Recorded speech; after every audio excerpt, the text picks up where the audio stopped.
Hello guys, তোমরা সবাই কেমন আছো? আশা করি সবাই ভালো আছো। চলো ছোট্ট একটি ব্লগ নিয়ে চলে এসেছি, একটা মরাবাড়ি আর কি ভোজের ব্লগ। সেখানে মাছগুলোতে আমি আর কি লেবু মারছিলাম, লেবু নুন আর কি ভালোই থাকবে তাই। এখানে আমার জামাইদা ওদিকে মশলা কষাকষি করছে আর কি, ভোজের জন্য রান্নার হবে তাই মশলা কষাকষি করছে। অবশ্যই ভিডিওটি ভালো লাগলে অবশ্যই লাইক করো, আর চ্যানেলটা নতুন হয়ে থাকলে অবশ্যই চ্যানেলটা পাশে সাবস্ক্রাইব করে পাশে থেকো। চলো আজকে মাছ কাটিংগুলো কী করে করছে দেখো। এইসব মাছগুলো নিয়ে আসা হয়েছে আর কি আমাদের রুই জঙ্গিপুর আড়ত থেকে। মাছগুলো এখান থেকে সব কাটিং করা হয়েছে। প্রথমে মাছগুলোকে আঁশ ছাড়িয়ে নেওয়া যায় আর কি চামচ দিয়ে আর কি।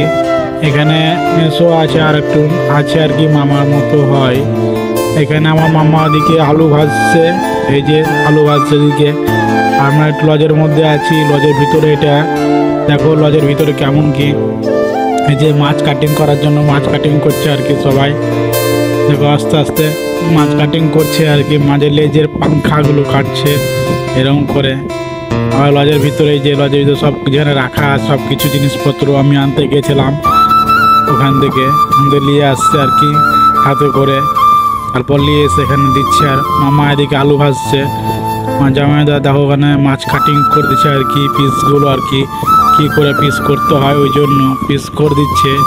দেখো ভিডিওটি অবশ্যই ভালো লাগলে লাইক করো, আর চ্যানেলে প্লিজ সবাই সাবস্ক্রাইব করো, একটু সবাই সাপোর্ট করো প্লিজ।